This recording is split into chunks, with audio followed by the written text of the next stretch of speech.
Argentina স্পেনের এগেনস্টে যেইভাবে খেলেছে তারা একেবারে হিউমিলিয়েট হতে পারতো।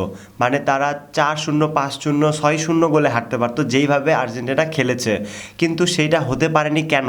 মানে এই জিনিসটা আপনি ভাবতে পারেন যে তারা ফুল টাইম অ্যাটাক করেছে, বা অনেকে এই কথা বলতেছে যে মাঠে একটা বল দিয়ে খেলাটা ঠিক হয় নাই, দুইটা বল দিয়ে খেলতে হতো, কেননা একটা বল তো স্পেনেই খেলেছে, আরেকটা বল আর্জেন্টিনাকে দিলে তারা সেই বল দিয়ে খেলতে পারতো। এই কথাগুলো বলার কারণ হচ্ছে পুরো টাইমে, মানে ফুল ম্যাচে স্পেন আর্জেন্টিনাকে ডমিনেট করে গেছে।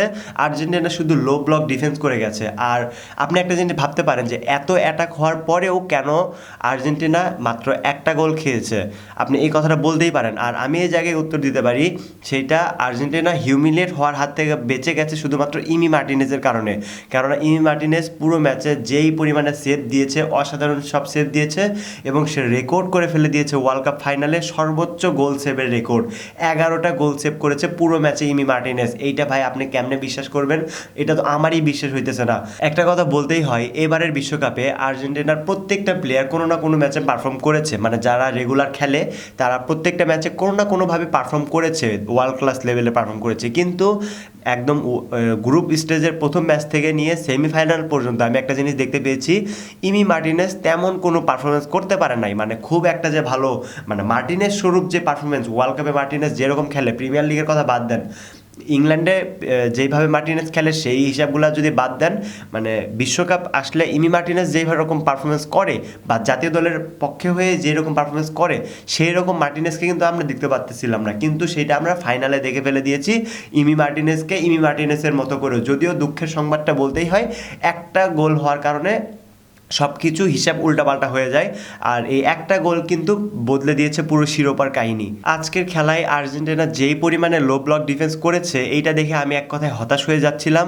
আর আর্জেন্টিনা যে কেন শুধু ডিফেন্সিভ খেলেছে, তারা কেন যে কাউন্টার অ্যাটাকে যায় নাই বা অ্যাটাকের দিকে ফোকাস দেয় নাই, এইটার আমি কারণই বুঝতে পারতেছিলাম না। বা একটা গোল যখন কনসিড করেছে তার আগ পর্যন্ত না হয় বুঝলাম যে তারা পেনাল্টির উদ্দেশ্যে যাচ্ছে, কেননা পেনাল্টিতে গেলে ইমি মার্টিনেজ অনেক ভালো ফেভার পাবে, সে অনেক ভালো পেনাল্টি সেভ দেয়। আর পেনাল্টি যেহেতু প্রথম গোল হওয়ার আগ পর্যন্ত এটা ঠিক ছিল, কিন্তু যখন প্রথম গোল আর্জেন্টিনা কনসিড করে, আর্জেন্টিনা যখন প্রথম গোল কনসিড করে, তারপরে কেন জানি আমি দেখতে পাচ্ছিলাম যে স্পেনই আবার অ্যাটাকে যাচ্ছে বারবার, যেটা আর্জেন্টিনার হওয়ার কথা ছিল। কিন্তু লিওনেল স্ক্যালোনি কেন যেন এরকমভাবে খেলিয়েছে, এটা আমি একদম বুঝতে পারতেছি না। বা সেটা ভুল করে হয়ে গেছে কিনা সেটাও বুঝতে পারতেছি না, বা কোনো ট্যাকটিক্স কি কাজ করলো না এটাও আমি বুঝতে পারতেছি না। আর একটা জিনিস সেটা বলতেই হয়, হয়তো বা বিশ্বকাপের পরে, বিশ্বকাপ তো শেষ হয়ে গেছে, যখন নেক্সট ফিফা উইন্ডো, তার আগে হয়তো বা আর্জেন্টিনায় নতুন কোনো কোচ দেখা যেতে পারে। আর এটা হওয়ার সম্ভাবনা ছিল কাতার বিশ্বকাপের পরেই, কিন্তু কাতার বিশ্বকাপ উইন হওয়ার পরে কিন্তু তাকে সুযোগ দেওয়া হয়। এইটা মানে তার জন্য একটা সুযোগ ছিল। আর এবারে যদি বিশ্বকাপ জিততে পারতো, তাহলে হয়তো বা নেক্সট ওয়ার্ল্ড কাপের জন্য লিওনেল স্ক্যালোনি থাকতে পারতো। কিন্তু আমি যেটা মনে হয়, লিওনেল স্ক্যালোনি এই স্কোয়াডের সাথে পারফেক্ট একটা কোচ। হয়তো বা নতুন কোচ আসতে পারে, অনেক কিছু নতুন হতে পারে, নতুন ফরমেশনে আর্জেন্টিনাকে খেলতে দেখতে হতে পারে।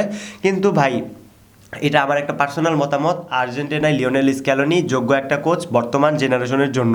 আপনি ভাবতে পারেন যে লিওনেল স্ক্যালোনি তো অনেক দিন হয়ে গেছে, অনেক দিন হয়ে গেছে, লং টাইম একটা কোচ কতদিনকে খেলানো যায়? আর্জেন্টিনায় ভাই এক কোচ 20 বছরও খেলানোর রেকর্ড আছে, মানে এক কোচ 20 বছর থাকার রেকর্ড আছে। আর এইটা কোনো বলার, মানে বলার কোনো প্রয়োজন থাকে না এত কিছু হওয়ার পরে। আমি চাই আর্জেন্টিনার কোচ হিসাবে লিওনেল স্ক্যালোনি থাকুক। আর মেসির এই মুহূর্তে অবসরে যাওয়াটা সঠিক সিদ্ধান্ত হবে না আমার মনে হয়। অন্তত পক্ষে কোপা আমেরিকাটা দেখা যাক, তারপরে সময় বলে দিবে যে নেক্সট ওয়ার্ল্ড কাপ খেলতে পারবে কি পারবে না। যেহেতু এখন অফিসিয়াল কোনো সিদ্ধান্ত আসে নাই লিওনেল মেসির পক্ষ থেকে অথবা লিওনেল স্ক্যালোনির পক্ষ থেকে, তো বলাই যাচ্ছে যে তারা হয়তো বা কোপা আমেরিকায় থাকতে পারে। কিন্তু লিওনেল স্ক্যালোনির ব্যাপারে যদি বলি, যে সে হয়তো বা, মানে শিওর না, লিওনেল স্ক্যালোনির ব্যাপারটা বলতেছি, যে সে হয়তো বা নেক্সট উইন্ডোতে কোচ হিসেবে নাও থাকতে পারে। সো গাইজ, আপনি চাইলে কমেন্ট করে জানাতে পারেন যে মেসি ওয়ার্ল্ড কাপ ফাইনালে দ্বিতীয়বার হারার পরে আপনার মনটা কেমন হয়ে গেছে, মেসি বিশ্বকাপ জিততে না পারার কারণে আপনার মনটা কেমন হয়ে গেছে। আপনি চাইলে এইটাও কমেন্ট করে জানাতে পারেন। আশা করি ভালো থাকবেন, সুস্থ থাকবেন। আল্লাহ হাফেজ।